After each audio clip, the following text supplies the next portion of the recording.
Bapak, Ibu, dan saudara sekalian, kita bertemu kembali dalam renungan pada saat ini. Saat ini kita akan bersama-sama merenungkan tema hidup ini adalah penantian. Hidup ini adalah penantian. Adapun bacaan yang hendak kita dengarkan nanti dari Injil Matius pasal 24. Matius pasal 24 ayat 45 sampai 51, ayat 45 sampai 51. Mari kita berdoa lebih dahulu sebelum kita merenungkan firman Tuhan. Mari kita berdoa. Tuhan, terima kasih. Kami bersyukur atas pemeliharaan-Mu dalam kehidupan kami. Engkau selalu peduli pada kami, Tuhan. Dan saat ini kami hendak merenungkan firman-Mu, di mana firman-Mu menjadi makanan bagi kehidupan rohani kami. Hamba-Mu yang akan menjelaskan, Tuhan urapi dengan kuat kuasa-Mu Tuhan, agar mampu menjelaskan dengan benar. Tuhan, kami serahkan doa kami dalam nama Tuhan Yesus. Amin. Mari kita buka Injil Matius pasal 24 ayat 45 sampai ayat 51. Yang demikian isinya. Perumpamaan tentang hamba yang setia dan hamba yang jahat. Siapakah hamba yang setia dan bijaksana yang diangkat oleh tuannya atas orang-orangnya untuk memberikan mereka makanan pada waktunya? Berbahagialah hamba yang didapati tuannya melakukan tugasnya itu ketika tuannya itu datang. Aku berkata kepadamu, sesungguhnya tuannya itu akan mengangkat dia menjadi pengawas segala miliknya. Akan tetapi apabila hamba itu jahat dan berkata di dalam hatinya, tuanku tidak datang-datang, lalu ia mulai memukul hamba-hamba lain dan makan minum bersama-sama pemabuk-pemabuk, maka Tuhan hamba itu akan datang pada hari yang tidak disangka-sangkanya dan pada saat yang tidak diketahuinya, dan akan membunuh dia dan membuat dia senasib dengan orang-orang munafik. Di sanalah akan terdapat ratapan dan kertakan gigi.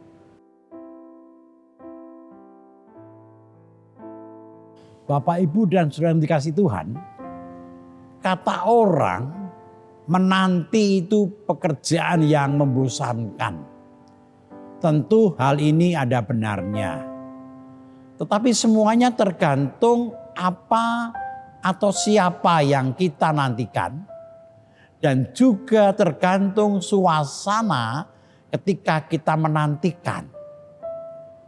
Kalau ketika kita menantikan sesuatu, suasananya enak, nyaman, pasti menanti itu tidak membosankan. Contohnya di beberapa tempat toko swalayan besar, ada tempat para suami menantikan istrinya berbelanja. Disediakan tempat untuk menantikan istrinya belanja, suaminya tinggal di situ, di pojokan, di situ lalu disediakan juga dijual makanan minuman, sehingga para suami menunggu istrinya belanja dengan nyaman di situ.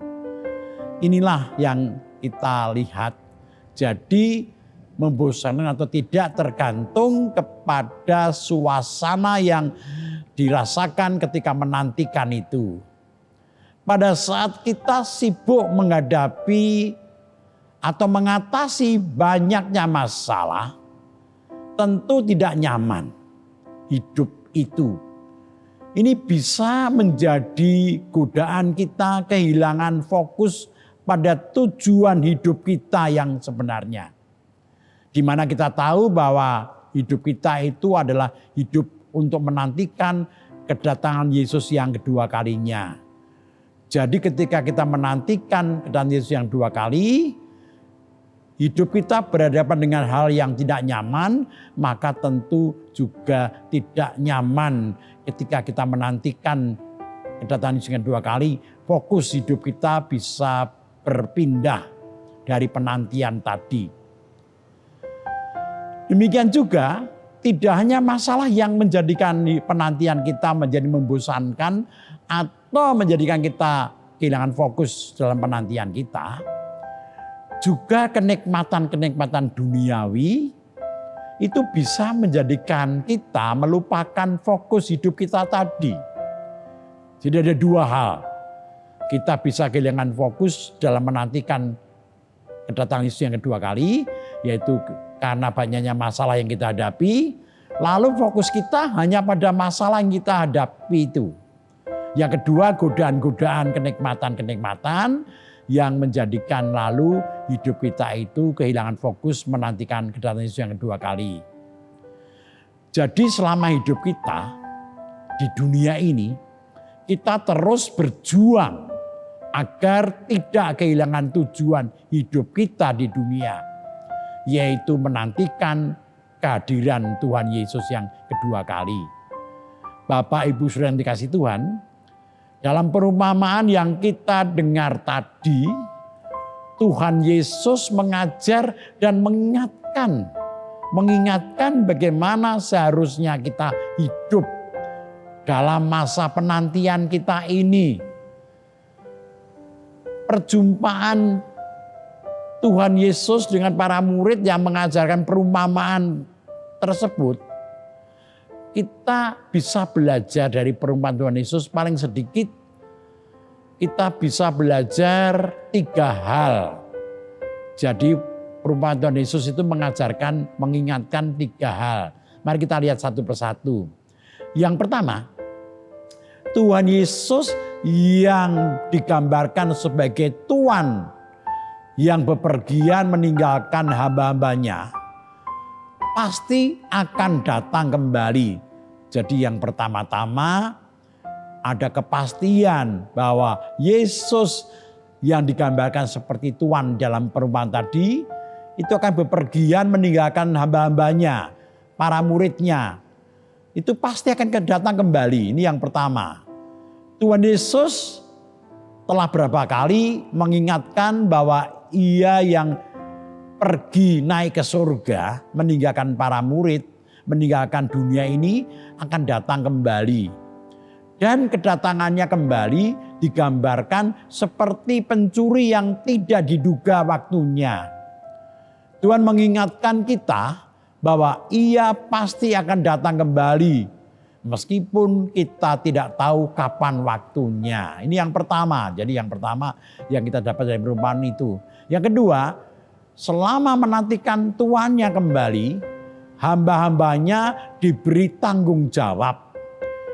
Terutama diberi tanggung jawab untuk melakukan tugasnya. Apa tugasnya? Dalam perumpamaan tadi dikatakan tugasnya adalah memberi makan kepada sesamanya, kepada hamba-hamba yang lain. Ayat 55b dikatakan demikian. Tugas hamba tersebut adalah memberi makan. Artinya bertanggung jawab atas kehidupan hamba-hamba yang lain. Ini mengingatkan kita agar dalam menantikan kedatangan Tuhan Yesus yang kedua kali, kita harus aktif. Kalau biasanya menantikan itu dimengerti yaitu dengan sikap diam, tidak berbuat apa-apa. Tapi dalam perumpamaan tadi justru diingatkan agar dalam menantikan kedatangan Tuhan, kita terus aktif, ikut bertanggung jawab, terus memperhatikan kehidupan sesama kita. Jadi selama kita menantikan kedatangan Yesus yang kedua kali, kita harus berbuat terus untuk memperhatikan kehidupan sesama kita. Hanya dalam mengisi masa penantian dengan melakukan tugas yang diberikan oleh Tuhan, itu tidak dilakukannya dengan kejahatan. Menghindari kejahatan. Berbuat aktif tetapi berbuat yang baik. Dalam ayat 49 diingatkan demikian, yaitu untuk menjauhi perbuatan yang tidak benar pada sesamanya. Digambarkan dalam bacaan tadi adalah memukul hamba-hamba yang lain. Artinya berbuat yang tidak baik, berbuat yang tidak adil, mengisi masa menantian, menghindari berbuat jahat, itulah panggilan bagi orang-orang yang menjadi murid Yesus. Jadi selama kita menantikan kedatangan Yesus yang dua kali, kita isi hidup kita dengan berbuat yang baik. Memperhatikan sesama kita, peduli pada kehidupan mereka. Atau juga kita tidak mengisi masa penantian kita dengan mengejar kenikmatan duniawi, hidup dengan hura-hura. Ayat 49 dikatakan mabuk-mabukan, itu artinya hidup di dalam menikmati kenikmatan duniawi. Hindari dua itu. Jadi perumpamaan tadi mengingatkan agar dalam menantikan kedatangan Yesus yang kedua diisi dengan cara yang pertama aktif, tidak diam, melakukan tugas panggilan Tuhan dengan berbuat yang baik dan berguna bagi hidup sesama.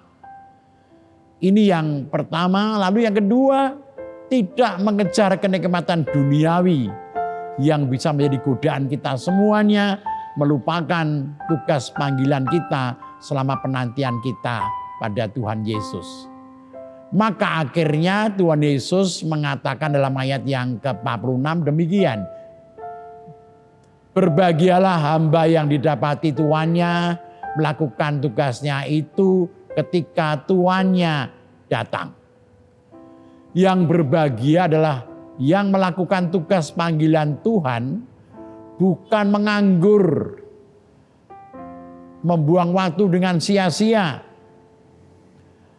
atau berbuat jahat dan hanya mengejar kenikmatan duniawi.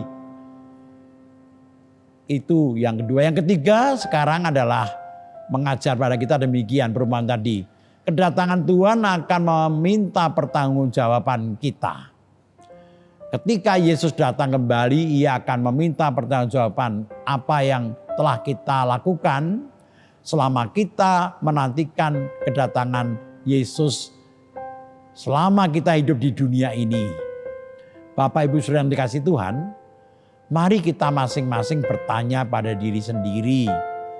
Apakah kita selalu menjalankan tanggung jawab kita, tanggung jawab dari Tuhan dengan peduli dan menjadi berkat bagi sesama? Apakah hidup kita sudah terlibat dalam mendatangkan kesejahteraan bersama dengan sesama kita? Dan apakah kita saat ini masih fokus menantikan kedatangan Yesus yang kedua? Meskipun hidup kita penuh pergumulan dan hidup kita juga ada di tengah-tengah banyak godaan kenikmatan duniawi. Bapak Saudara yang dikasihi Tuhan, inti firman Tuhan saat ini mengingatkan untuk tidak kehilangan arah hidup kita. Hidup adalah sebuah penantian. Saat ini kita sedang menantikan kedatangan Tuhan Yesus yang kedua. Kesulitan dan kenikmatan hidup duniawi ini janganlah mengaburkan arah hidup kita. Tetap fokus menantikan kedatangan Yesus yang kedua kali. Amin. Bapak Ibu Saudara yang dikasihi Tuhan, mari kita akhiri renungan kita saat ini. Mari bersama-sama kita menaikkan doa kita. Mari kita berdoa. Tuhan Allah Bapa yang penuh cinta kasih, kami bersyukur karena saat ini firman-Mu mengingatkan kami di tengah-tengah kehidupan yang penuh dengan segala macam pergumulan dan juga godaan hidup yang bisa menjadikan kami kehilangan fokus di dalam kami menantikan kedatangan-Mu yang kedua kali Tuhan. Hidup kami adalah hidup sebagai penantian. maka kami harus fokus terus, tidak tergoda, tidak terganggu dengan situasi yang kami hadapi. Tuhan, terima kasih firman-Mu hari ini. Saat ini kami bersama-sama menaikkan doa kami Tuhan. Kami berdoa untuk bangsa negara kami, terutama saat ini bangsa kami menjadi tuan rumah pertemuan G20 Tuhan. Berkati jalannya pertemuan, agar menghasilkan keputusan-keputusan yang berguna untuk kesejahteraan dan perdamaian dunia. Tuhan, jagai para utusan dari segala macam bahaya dan sakit penyakit. Berkati sebagai penyelenggara, sebagai tuan rumah pertemuan G20, Engkau mampukan untuk melakukan tugas dengan baik. Semua yang terlibat di dalam acara ini, Tuhan pakai untuk mendatangkan kebaikan bagi dunia ini. Bapa dalam surga, kami berdoa untuk situasi bangsa kami di mana pandemi sekarang juga meningkat kembali Tuhan. Tuhan boleh hadir di tengah bangsa kami untuk memberkati bangsa kami, menyadarkan bangsa kami untuk lebih hati-hati dengan merebaknya kembali virus COVID-19 Tuhan. Saat ini kami berdoa untuk jemaat-Mu, terutama jemaat-Mu GKJ Sari Mulyo, Engkau berkati semuanya tanpa kecuali, yang sedang dalam pergumulan-pergumulan berat, di dalam mencari rezeki, dalam membangun kebersamaan, di dalam pergumulan iman, Tuhan hadir memberkatinya. Terutama yang mengalami kelemahan tubuh, baik karena sakit penyakit maupun karena usia lanjut Tuhan. Kami berdoa bagi yang sakit, Tuhan hadir memberikan penyembuhan dan kekuatan.